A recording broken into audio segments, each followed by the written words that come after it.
Welcome back. This is Awkward with another awkward interview.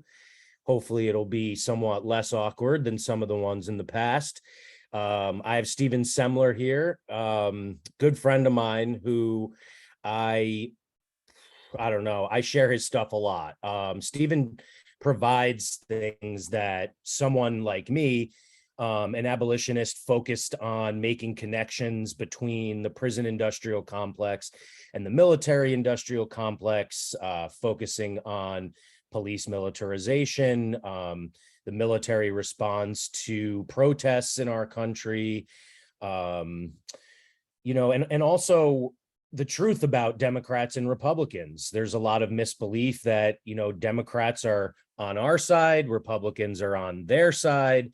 But as Stephen has shown many, many times with the data, that's not always the case. Stephen is co-founder of the Security Policy Reform Institute. It's grassroots funded. You can think of it as a U.S. foreign policy think tank. And Stephen also writes on Substack, the Speaking Security newsletter.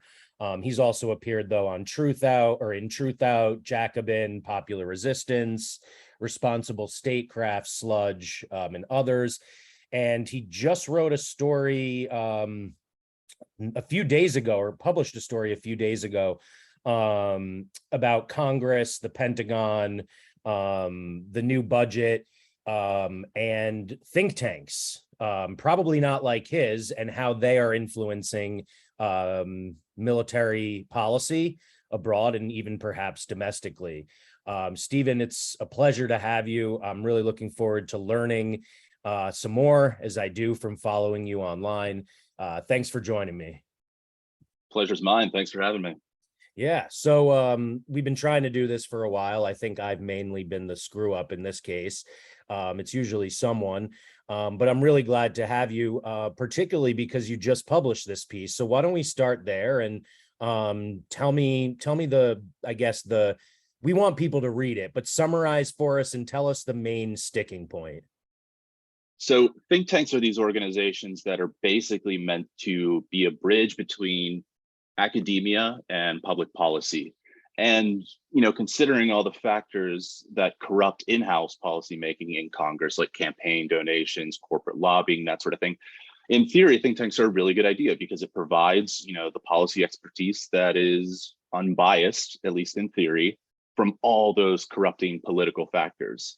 But the problem is, particularly in foreign policy, is that think tanks advising Congress are funded by the same companies that corrupt members of Congress decisions on foreign policy, mainly weapons manufacturers. Now, if you look at the annual Pentagon budget, over half the annual Pentagon budget goes to the private sector in the form of military contracts.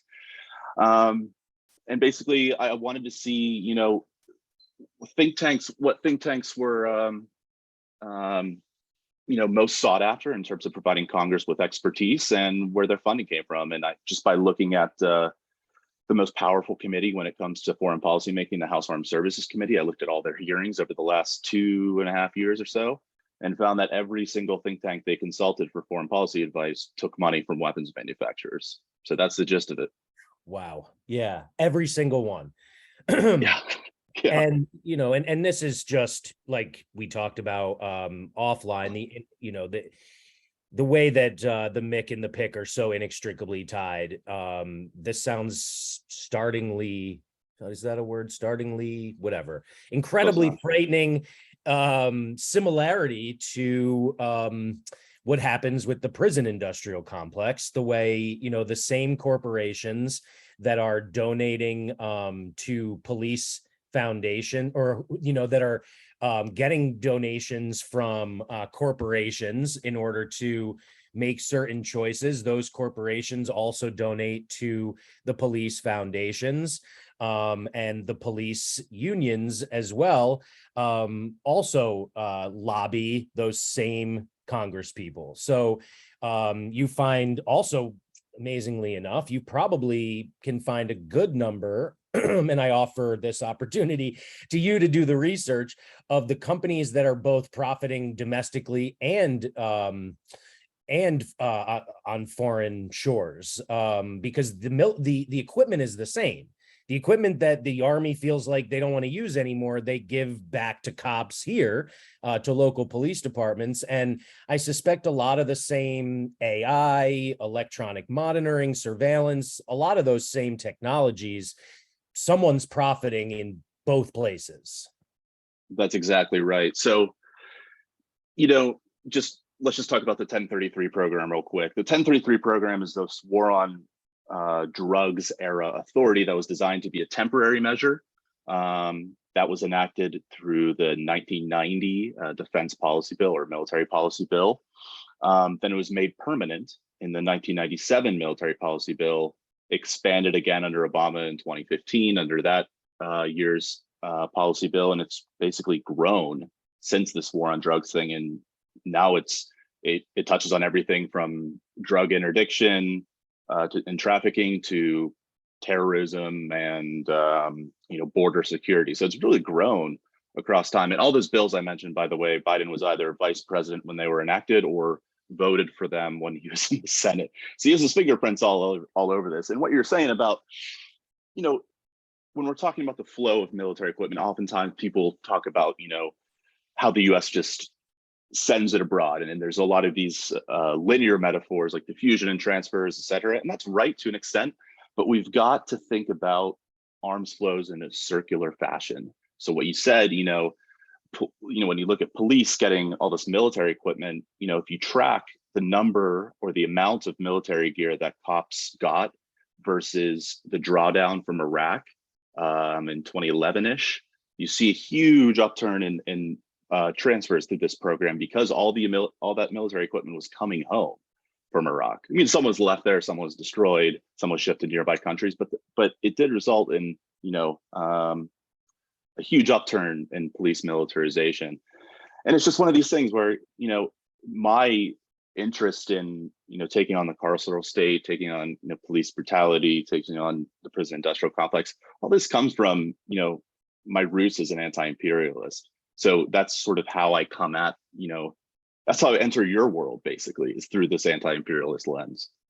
Interesting. And yeah, I think that, I don't know what the right word is to describe this, but I guess the deeper thinking abolitionist is looking globally as well. The direction may have been different. You went from outside in, and we might go from inside out, but we see so many connections between, I say our experience, but particularly the experience of, Black, Indigenous, trans, brown, immigrant people, less so a Jewish guy, but there are a lot of connections between,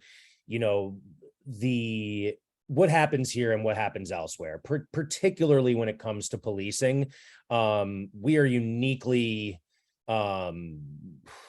terroristic in our prison construction, the economy that is built off of it, the racism. It's uniquely American, but there are a lot of similarities. And touching more on, directly to the points you made, in July of last year, you made a similar point, that the Pentagon said more than 17,000 pieces of military equipment had been shifted out of Afghanistan, similar to what you mentioned, I think, with Iraq. And you, of course, asked, where do you think that military equipment is going to end up? In the hands of the police, who kill 3+ people a day. You also talked about, or I quoted you at actually the same month, you reported that Biden was going to send another 18.1 million in military gear to police, or had sent in just that prior 3 months. And I think you summed it up best a little earlier, just, the month prior, that police, this is just the summary of it all. Police will get more military gear under Biden than they did during Trump's presidency. So, you can't be more clear than that. So the wars, I feel like, maybe you can confirm or correct me, have picked up in more places. Meanwhile, cops are also getting more of the stuff that is being left over. And when we talk about the stuff, I think we should probably be clear that, we're talking about crazy things, machine guns, tanks, aircraft, rocket launchers, landed drones, et cetera, et cetera. If you haven't seen the photos, just Google like police department tank. That's exactly right. And, the flows from, broader just part of the equation about police militarization. It's not just about the material, as you know, but it's about their training. US police frequently train with or are trained by Israeli military officials, which, if you're going to have a police force and you quote unquote, aspire to having it be humane and, serving the public, who you don't want them training with are the same law enforcement officials that are reinforcing apartheid. You really just don't want to do that. And, one other thing about, Palestine is that, I'm really encouraged seeing, people in the foreign policy advocacy space often speak of, international solidarity and how we need to do it. But I think too often they overlook the linkages between, Black and brown communities here resisting police oppression and Palestinians like over there, in Palestine. It could be anything from, official movements, uniting and participating in advocacy, to anything to like, oh, here, brother, sister, I see you. Here's the best way to make it. Here's how the best way to treat tear gas inhalation. Here's how to make it sting less in your eyes. It's just like that sort of thing is beautiful to me, and something we really need to lean in on. Oh yeah, I totally agree. And I've never actually spoken about this, so I'm glad you brought it up. I'm a Jew who is part Palestinian, and also I think it should be, I hope, needless to say, but I am in favor of Palestine and against what would you call it, the new apartheid, yeah, right? I mean, exactly. yeah, I'm not disagreeing with any of that.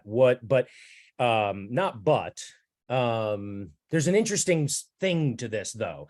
This reality, and I believe it goes back and forth. Like, it's not just Israel training US police, it's like sharing a lot of the best practices across back and forth. But anyway, that's not that important. The important part is what you said. And the somewhat lesser important part, but one now that I've had this opportunity, can't, not touch on, is often when I am making arguments about policing in the United States, either directly or indirectly on behalf of the abolitionist, concept, more humanist society without police, it's typically a borderline anti-Semite, and for what it's worth, not a random Palestinian person who is immediately up my ass saying, well, Israel trained blah, blah, blah, because I'm Jewish. So I don't know what anyone can take from that. But it's a distraction. In this conversation, it's critically important, because what we're talking about is that interconnectedness, this global struggle. And you pointed it out, like, and the other thing you didn't mention, but is also so prevalent, is like protests on behalf of each other in different countries. People in Palestine holding up Black Lives Matter flags, BDS protests in the US. But I couldn't help but mention that it can be a distraction if I'm not talking about training, if I'm not talking about that interconnectedness, if I'm talking about militant US police murdering Black people, for instance, that truly has nothing to do with Israel. And it actually touches on something that you said that's really important. Another thing you mentioned, which is that, like, the last police department you should ever model your police department on, if you're trying to do it like humanely or something, is Israel, no doubt. But that's also an absurd concept. And, you know, with all due respect, but I think you probably know that, and you talked about it that way because of propaganda. We've all been, you know, taught since birth that police are there to serve and protect, but you and I know that's not true. And, you know, for the vast majority of us.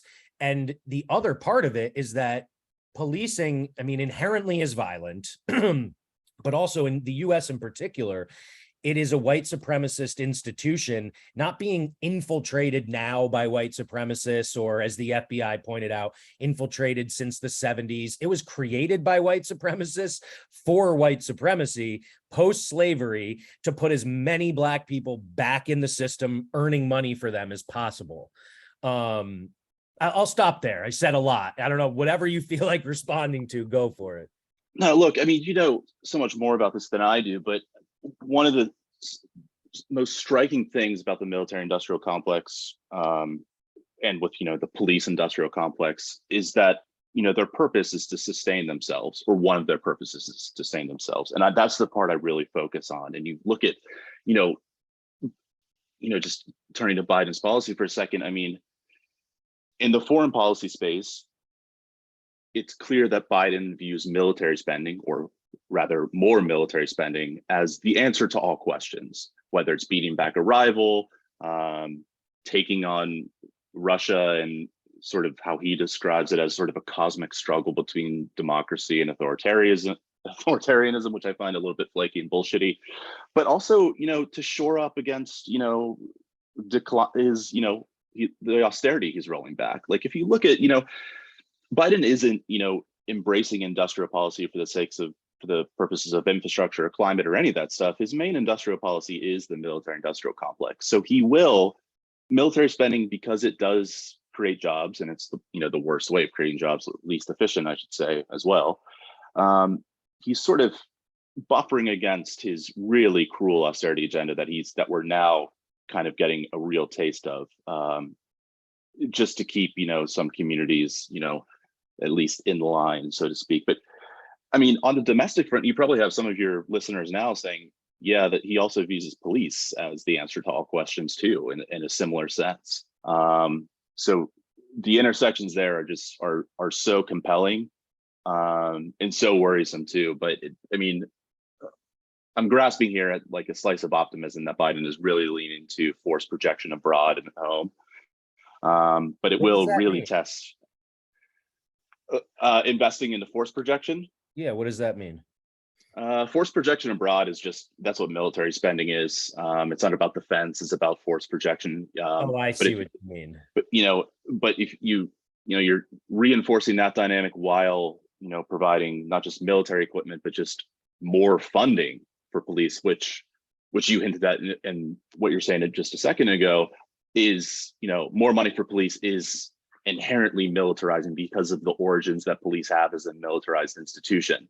So it's kind of like a double whammy as far as militarization is concerned. So Biden's really, you know, we can talk about his Safer America plan in a second, but, you know, even without that, he is really ramping up subsidies to police, not just through the 1033 program, which he can turn off at any time, but he's signing off on bills through DOJ, Department of Homeland Security too, that just basically provide, you know, direct cash assistance to police for a variety of reasons.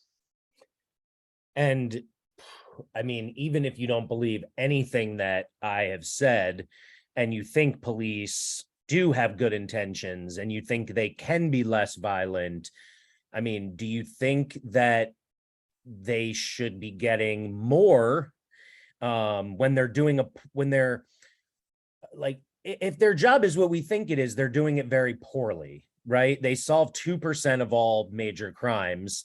They commit more robbery than robbers, and they can legally rape people in their custody in 35 states. What makes people think, even if they still believe in the system, that giving them more and more and more and more is the answer? And I ask for two reasons. One, that old like saying about like, Like if you keep doing the same thing and it doesn't work, like stop, or you're a lunatic or something. Like there's a better way to say that, and then the other part, man, even if you are as, far right as possible, if you look at where you're living, and you hate the idea of social services because it's communism, look at where you're living, look at, your school system, like look at the roads, the public transportation. Why don't you see if they're fracking in your backyard? Like there's a lot of bad things happening to you by these very same people. So even they, I feel like, have to know in the back of their head that this money could be used to do other things. Maybe they didn't know until January 6th when they weren't back the blue anymore. But maybe, like, I don't know, like to me, it's pretty obvious, right?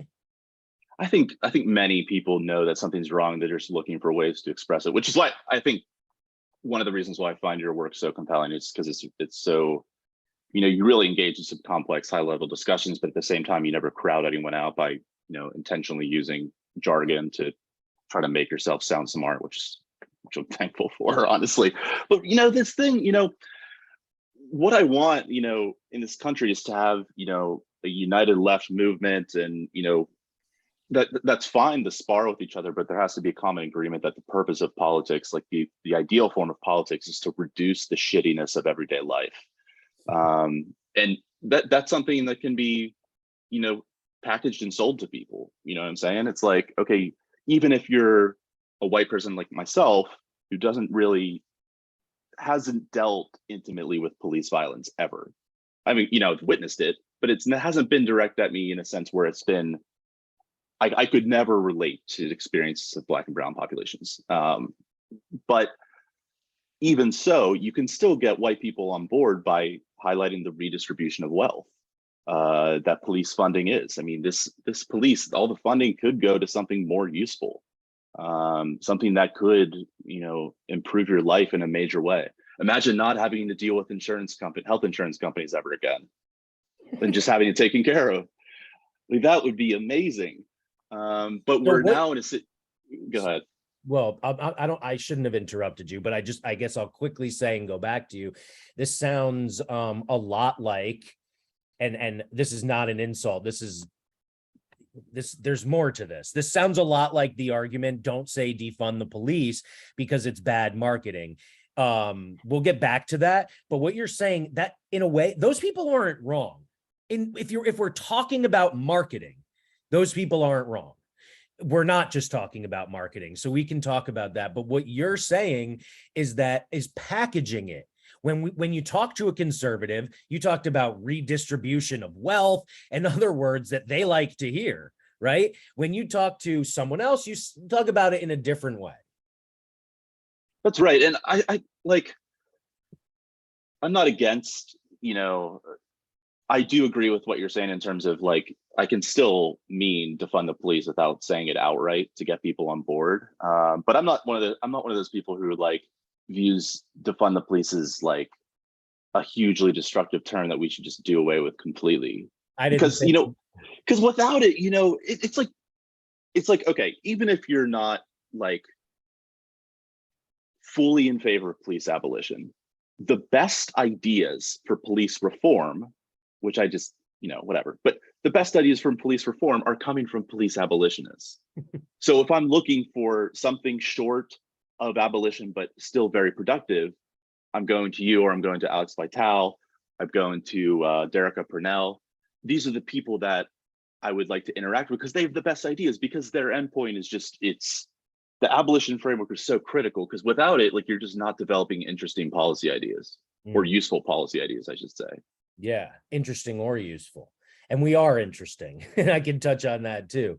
And by interesting, I mean a little weird to people. So yes, you set that up perfectly for me too. Defund the police is a perfectly fine slogan, and I'll tell you why. First of all, it's nothing. It is one step in the process of creating a more humanist society. And it has to start right now. And a lot of things happen as that's happening, as you defund to zero. So, you know, you're not you, but neoliberal, you're scared of defund the police. I'm talking about abolishing the police. I'm talking about abolishing all the cages too. Okay, so you have me scaring the shit out of you, but wait, it gets worse. There's those crazy Antifa people who are, you know, lighting fires on the street. So they're even scarier than me. Now you have people who are saying, oh, yeah, I don't understand abolition, but I finally figured out what defund is. Defund means refund or reallocate it. You know, it doesn't just mean take the money and give it to the rich people. It's actually the opposite. So while I'm saying abolish to, you know, defund to abolish, and then the fear of violence. Then you have someone who's a little less terrifying, maybe wearing a suit even, and shows up at the city council meeting with the 10 demands and says, let me explain this to you. Defunding doesn't happen overnight. Don't worry about the word, it's scary, but here's what it means. And they go, oh, wow, that's less scary than awkward. It's certainly less scary than Antifa. Let's start to look into making some of these changes. Of course, in order to do that, your city council has to be stocked with at least sensible people, if not, you know, Kristen Richardson Jordans, who are actual abolitionists on a city council. So yeah, I'm in full agreement with you. And, you know, for anyone who doesn't know, this is, and I've mentioned this before, but this is a lot like the Martin Luther King, Malcolm X, Black Panther dynamic. The Black Panthers were armed and doing incredible things for their communities, making the government inessential and also terrifying people. And Malcolm X is saying really scary things. So Martin Luther King and his, you know, pacifist ideology, you know, conveniently ignoring all of his socialism and all of that stuff, was a lot safer. So sure, let's pass some civil rights laws that we're going to proceed to ignore. Anyway, long story short, presentation is important. And, you know, it's interesting that this came up because just a couple days ago or yesterday or something, I was talking a lot about, I guess you'd like getting hit twice by crime, in the sense that taxpayers pay not only for the billions of dollars that go into police budgets and the police officers' 100,000 plus per year incomes, we also pay every time they beat the shit out of someone or murder someone. It's not coming out of their personal liability insurance. It's not coming out of their pensions. It's not even coming out of the union budgets. Uh-oh. Got a barking dog. Please shut up. So yeah. I've talked too much. Go. No, I agree with you. I mean, look, there has to be a realization of some sort that police are a massive liability. And like what return? Because, okay, so at the basic level, police are supposed to provide one of the most valuable commodities that society can offer. They're supposed to offer security. But if we point over and over again, we have to repeat ourselves over and over again, unfortunately. But if you point to all the data to show that the link between policing and security is questionable, it's not, a given, that more police does not equal more security, then that's something that we can spin into larger talks about military spending, because that military spending promises the same thing. Like Biden himself talked about military spending. I mean, he's talked about police the same way, but he's talked about his, $800+ billion Pentagon budget as, quote, an investment in our security. It's like, how can you say what part of that yields security? We know for sure that, maybe taking a portion of that funding that goes maybe a bit, especially the bit that goes to private weapons manufacturers, taking a bit to that and converting it to, maybe another round of $600 relief checks, we know that that additional cash helps people or at least provide some short-term relief to the actual security threats that we're facing that aren't military in nature, that aren't related to crime, that are just about economics, really. Right. That's the And point just that we're sticking on. It's the economic factor. That is an area that I care a lot less about, but other people care a lot about. And again, like that's the you're being taxed twice thing, right? Like there are arguments we can make to appeal to anybody. That's right. That's right. And I hope that nerds like me are useful with the graphs we're making. Very much so. And I'm kind of an intermediary in a way. Like I do a lot of my own firsthand work on the ground, as well as a lot of the what's the word? A little, a fair amount of research, but my main job is to take facts that you present and stories that directly impacted people have to tell and amplify both, like in parallel and to really show that connection that, here's a fucking story that you can't deny. This is horrifying. If you're a human being, this is horrifying. And this happens this many times a year, right? Or and this is what we're spending to enable that. So that's really the incredible service that you provide. So we've talked about, I guess, making arguments to different sides, because in the end, what we're doing now is not benefiting any of us. I spend a lot of time talking to, vote blue no matter who Democrats. This is something I've been doing maybe for the past year and a half, and something that for the prior 10 years, I didn't even consider. I was sucked into this belief that if you are not as radical as me, you are certainly not an enemy, but not someone that I can coordinate with or something, right? Can't organize with.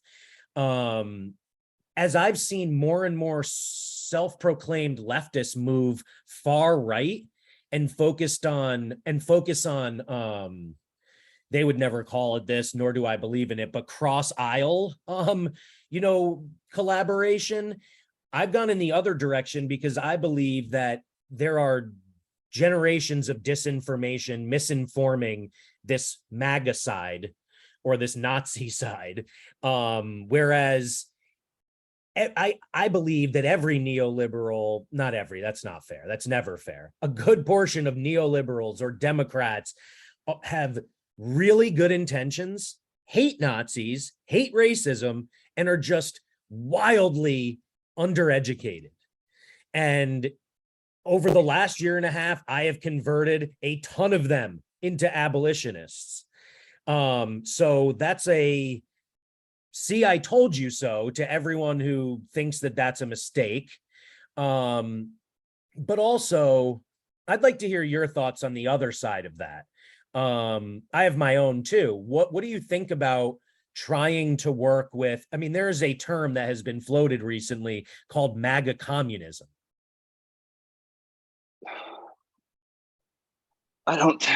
So one of the things about engaging in the political spectrum, we're talking about that and talking about collaboration between different factions, is that the first thing to remember is that there's people who just aren't engaged at all and just may vote Republican just because their mom or dad did. But if you really so you could take a quote unquote lifelong Republican and convert him or her to your way of thinking. But there's some people who are just beyond repair, whether they're radicalized by Donald Trump or Ron DeSantis or Pete Buttigieg, or mispronouncing his name maybe on purpose subconsciously. But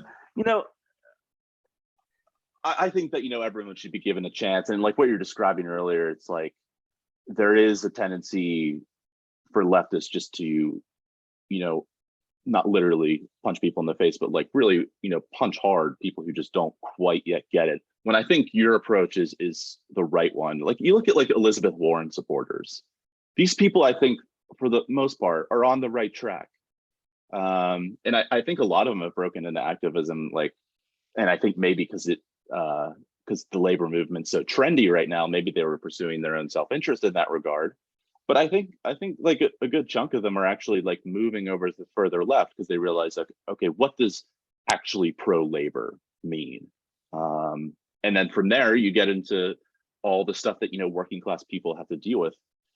And you get into, you know, you can change your perspective on policing by just encountering people in the same working class camp who have a far different experience with policing than I do as a white person, you know. So yeah. I think there's a ton of opportunities for collaboration. And I'm in favor of not ruling one out, but I'm kind of dubious of people who just like kind of form these rigid connections between like cross aisle participation. I think that stuff needs to happen, but if you're looking for, you know, working in, you know, I have like over this past year, like worked pretty intensely, like with lobbying and doing advocacy stuff for Congress. All of the things that I've been involved with that involve sort of like red, blue cross-aisle collaboration have either resulted in utter failure or just like the lamest, most pathetic policy proposals you've ever seen in your life. So yeah.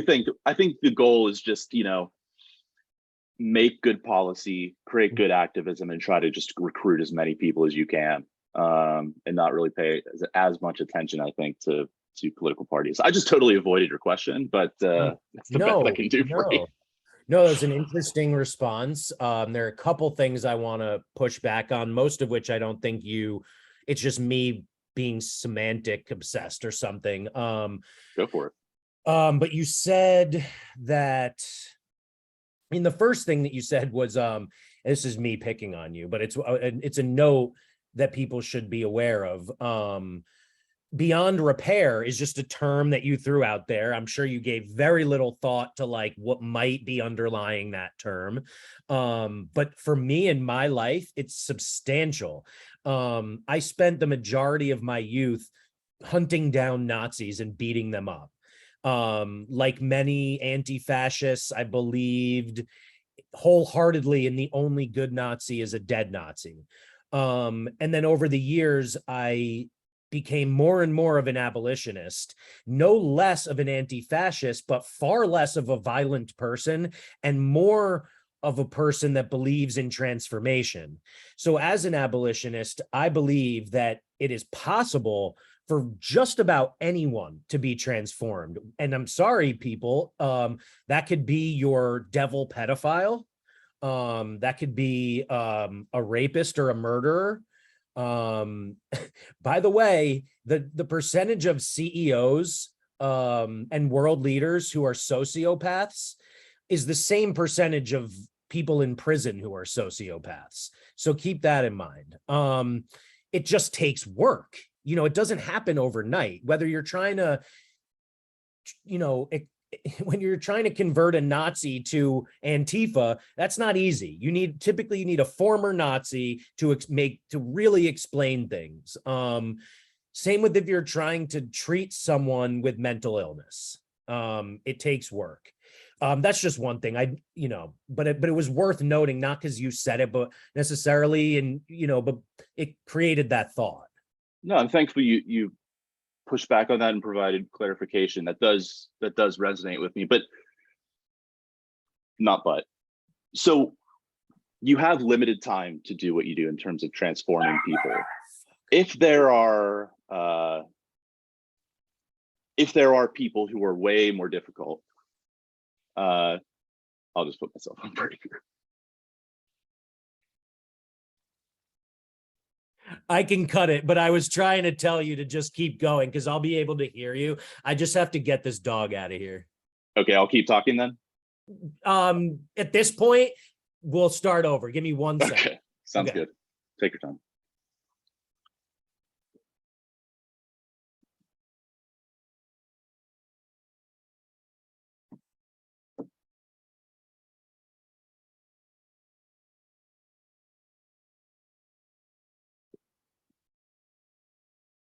You get a good view of my awesome boxers.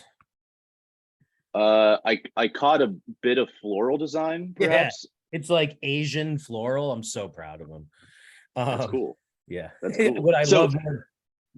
so Yeah, we're what still I'm recording. okay. Yeah, let's just leave all that in. I mean, you're the one with the awesome boxers, so I'd be in favor if I was you, but feel free to cut it out. I will say this. So just going back to, so if you have like a limited amount of time to engage in transformation activity, you're not you're not going to prioritize the people who are more difficult, because your goal is to get as many people under the tent, as, so to speak, as possible, right? So I get what you're saying, but on a functional standpoint, how do you balance that between getting as many people as possible and then proving that converting even the most unlikely person to abolition is within reason? Oh, I totally agree. And it's also not even a consideration up front to convert them to abolition, to abolitionism or this is a conversation mainly because of what you're asking. There is a group of people focused way too much on that, on making those connections. And in a lot of ways, it seems disingenuous. It seems like it's intended for controversy or fame, notoriety, and clicks. For some, that may be true. For others, it may not. I don't. I believe that a million different things can happen in parallel, right? Like, it is not my focus personally to make prison conditions better. I don't want prisons at all. But the organizations that are doing the work to make existing prisons safer, cleaner, healthier, whatever, they're doing incredibly important work, because prisons aren't going away tomorrow. So for all those trying to convert them, that's great. But there are two other aspects to this. Big tents also don't work. So there's that problem. And that whether they're big tents of all leftists or not, they often don't work because there's way too many voices and way too many priorities. And then there's the fact that security, a core focus of yours is, operational security, informational security, like all of that shit has to be priority number one. You can't even exist without that. Everything you do is a waste, if not way worse, if you have an infiltrator. And the likelihood of an infiltrator, when your tent is huge, is far greater. So yeah, I agree with you. I just think that they can do what they do, I'll do what I do. And we don't necessarily need these large tents. We need focus groups, really, because we're all trying to develop. Well, some of us are trying to fix things as they are, and for the meanwhile, and then a lot of us are trying to make new things, so we don't even need the government to continue to screw us, because I don't think a lot of us have much faith in it. And so I think a concept like what's happening in 3 days, and unfortunately, by the time this airs, it will have already happened. But what are your thoughts on this idea of a day without us? It is not a suggestion of a general strike, but it is asking for us to stay home. It is big tent in the sense that it is inclusive of everyone, and it is online, which provides greater accessibility. But it is also it is a huge part of it is also the local pop-ups.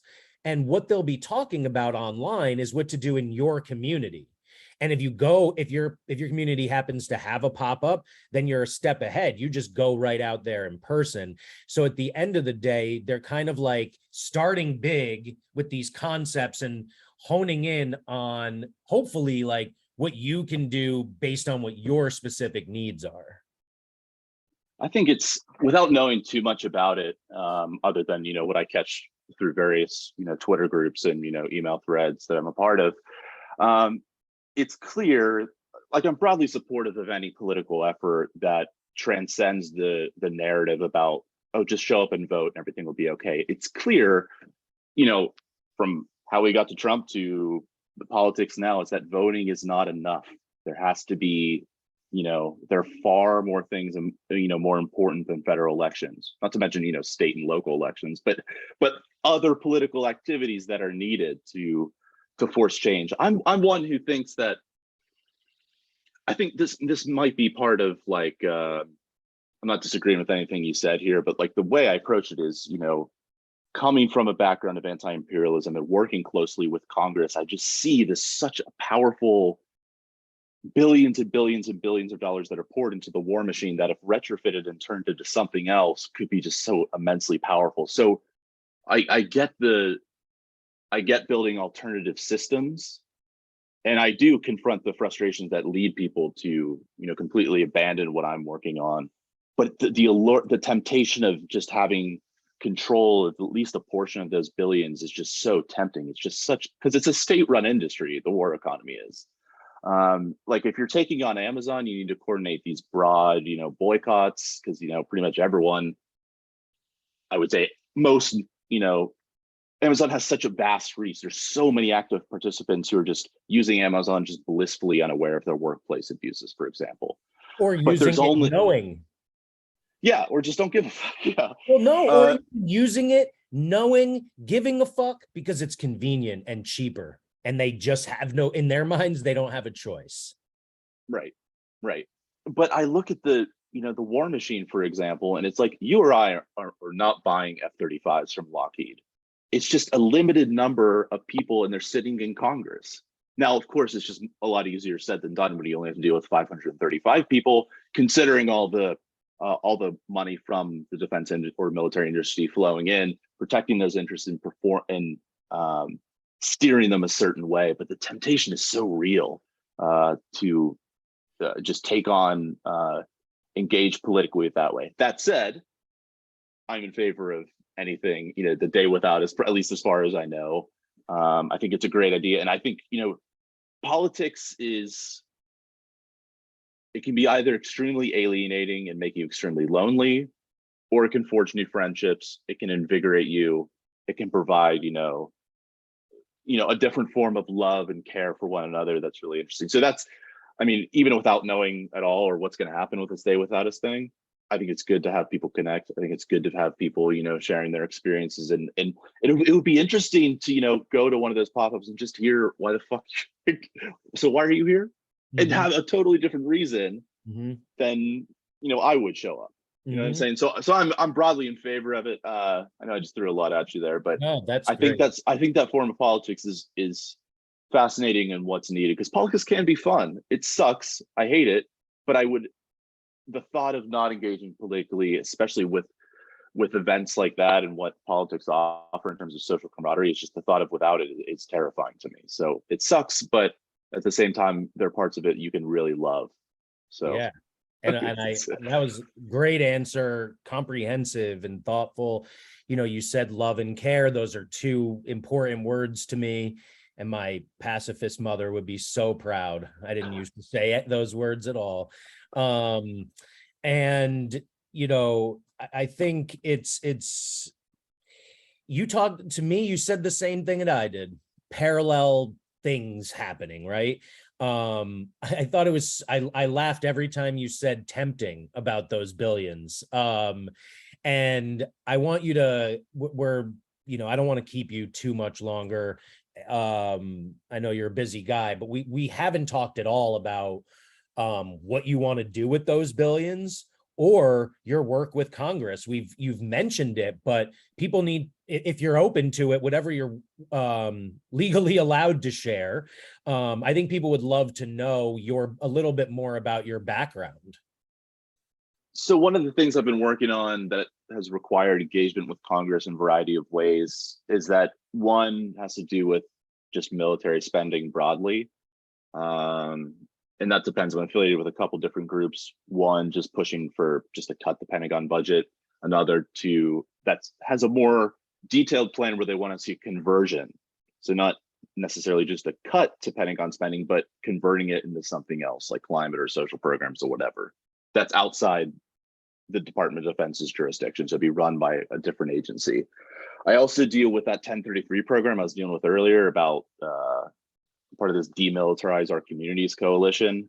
That is just a group of organizations that get together with the intent of repealing the program. And there are a ton of like big and small advocacy organizations. I'm just invited to the meetings because I'm the technical expert. And if there's any technical questions that come up, there's okay, Stephen, what do you think? So one of the things but even with that, like, I think a lot of the work I do with police militarization, I'm really proud of. But again, the 1033 program isn't the only source of police militarization.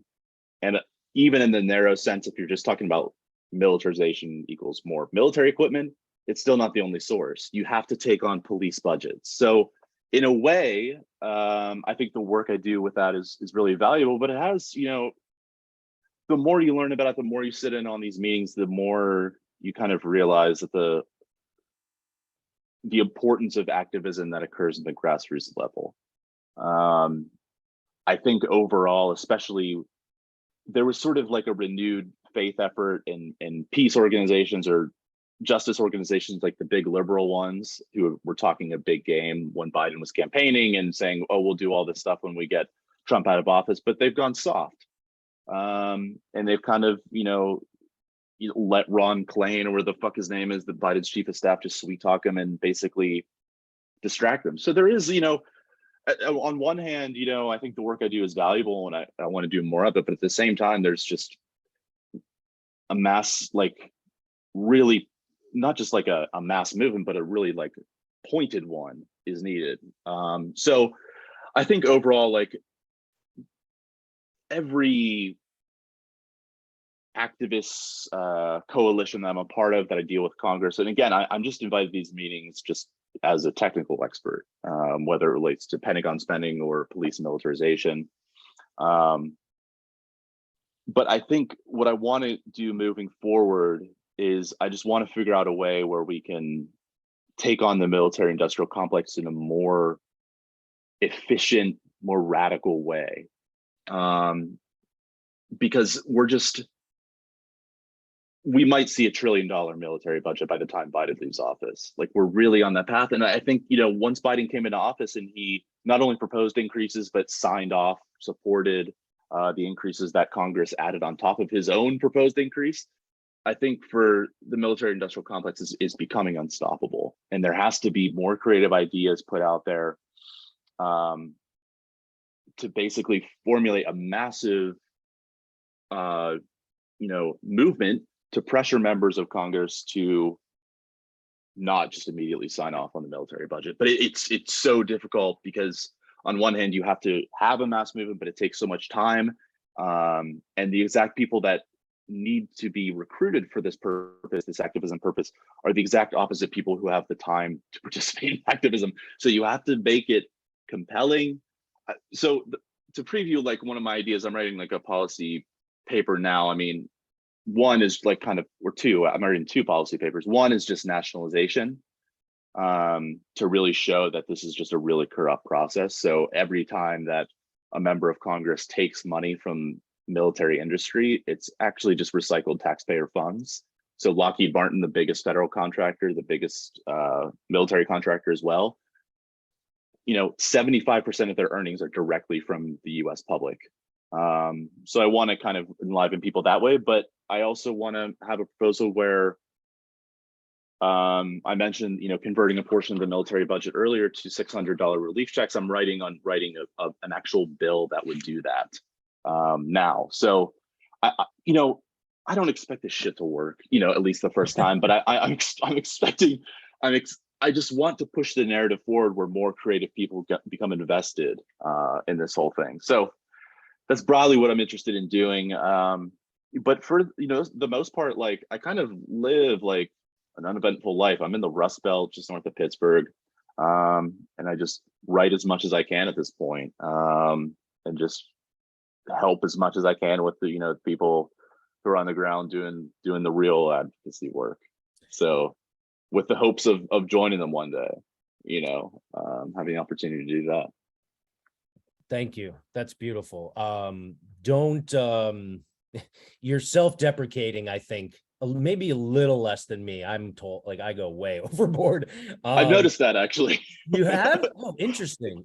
On this, in this conversation or in the Yeah, past? earlier, I forget what you were saying exactly. I'm like, gee, just dude, go easy on yourself. Like, I think it was something like, oh, I'm not, you were saying something like, factual. I think it related to, the experience of Black and brown communities. It's like, what, he's like, oh, I could never really relate to that. People know more than I do. It's like, I think by this point, like, acknowledging the different, that you are a white dude, you've earned your stripes in such a way where you don't have to, preface like what you're saying with, because you've been on the ground so much, you're standing between, the protester and policeman. I think you've made yourself the most useful white guy, or like, the quintessential useful white guy for this purpose. So I think it had something to do with that, but I at least Dude, that's funny. Okay, well, I appreciate all of your kind words, and I think like I have this sense that Tiffany Flowers, one of the Black women doing Day Without Us, who I interviewed recently, I have a feeling she'd get a kick out of that concept, like like instead of the useful idiot, like the most useful white guy.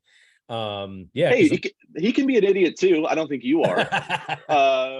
But just what you do with this channel and what I know you've done on the ground is just really interesting. Like, I mean, occasionally you'll slide along an interview from time to time. When you do, I actually watch them, or at least you usually slide on clips. I usually watch the clips and maybe go into the larger one. But so many of them have just like made me less of an idiot, I feel like, because again, it's just like I'm new to this world that you're in, that you've been in, for decades or whatever. Like, again, I'm just kind of like, I did grad school in Beirut and Lebanon, Middle East. So it's like I'm coming at this from a, literally a faraway land and from just a different lens. But it's been really exciting, watching how your channel goes and just, being able to learn from and pick up things, because it does like. And I felt this way when I was reading a clip of Derek Purnell's abolition book, but just so many things. It's like, okay, this is useful and interesting in and of itself, but it made me think of things that I could use for my own purposes for my movement, whether they intersect with abolition or not. It's just really good content that's, that rises above its occasion. So you're doing good, man. And I'm happy we finally got to have this conversation. Yeah, I really am. And this whole weird conclusion started with me telling you that you're also self-deprecating and you should give yourself more credit. As we talked about, everyone has a role. The people on the ground need you. Yeah. Like I was gonna say, like, as much as you need them, like that's not really fair. You don't need them. Like we need each other to build that community of love and caring. We need our own communities. We need to keep cops from other neighborhoods out of our communities and defend ourselves, and et cetera, et cetera. But having the data to support lived experience is critically important. It, like, as we've talked about throughout, presentation is important, and like everyone responds differently to different things. There are some people who don't care about the horrifying personal stories, but when you talk, and to me it's very powerful, probably in the way that, like, when I tell someone's story, that's powerful to you. Hearing you talk about the Pentagon budget, the percentage of one corporation's revenue coming from us paying taxes. I mean, I remember being at a anti-globalization protest in Washington, D.C. in like 2000 or something, or 2001, and people passing out like fake currency, fake US currency that on it was like stamped, I will not pay taxes for war. I don't remember it exactly. I don't have the thing anymore. But the point was, it's been a long time where I, at least, and I believe many, many others, have wondered, why am I paying taxes to pay for horrible shit? Like the destruction of people in other places and the destruction of people all around me. And I would love to offer up to the world let's all stop paying taxes until they stop using our money for war. I'm in favor of that activism too. I mean, anything that expands, public consciousness, because even if you're completely aware of, Pentagon spending, but you hear about a group of people refusing to pay their taxes, then that sort of like at least gets you interested, Totally. or at least get your attention for a bit. So I'm eager to see like how politics transforms moving forward, because it's clear. I think Biden is basically turning into Ronald Reagan at this point. So I think his true colors are showing. I think a lot of people just knew it from the beginning or assume so, but I think it's just undeniable now. Just from like a following the money standpoint, it's clear. So I'm really like terrified of the future, but also just excited of how working people grasp it and how they plan to attack this beast that we're taking on. Yeah, working people, houseless people, housing, poor people. We all have a lot in common. And one thing we don't have is a ton of money and power. And so I'll close by just asking you for your thoughts on this. It's all related. One of my earliest inspirations was a guy that I heard speak once, many years, like 20 years ago. His name is William Upski Wimsatt. He wrote Bomb the Suburbs and No More Prisons. And in No More Prisons, he talks about the cool rich kids movement. The idea being kind of similar to the work I've been doing with the neoliberals. Focus on the rich white kids and get them to use daddy's money to fight daddy. And that's who I mean. You rich white people, you're the ones who should stop paying taxes. If you're going to make it incredibly public, use your power to get the media to report on it, and only do it once, because the poor people are the ones who will go to prison for not paying taxes. So like anything else, we need your support. I'm right there with you, man. I'm right there with you. Cool. Well, man, again, thank you for your time. We went a little bit over, but we did pause to chase a dog and take a look at my underwear accidentally, because we are Zooming here. Anyway, let's stay in touch. Keep doing the work you're doing. Please share those policy papers, and make sure you keep sending me any new data to support the work we're doing.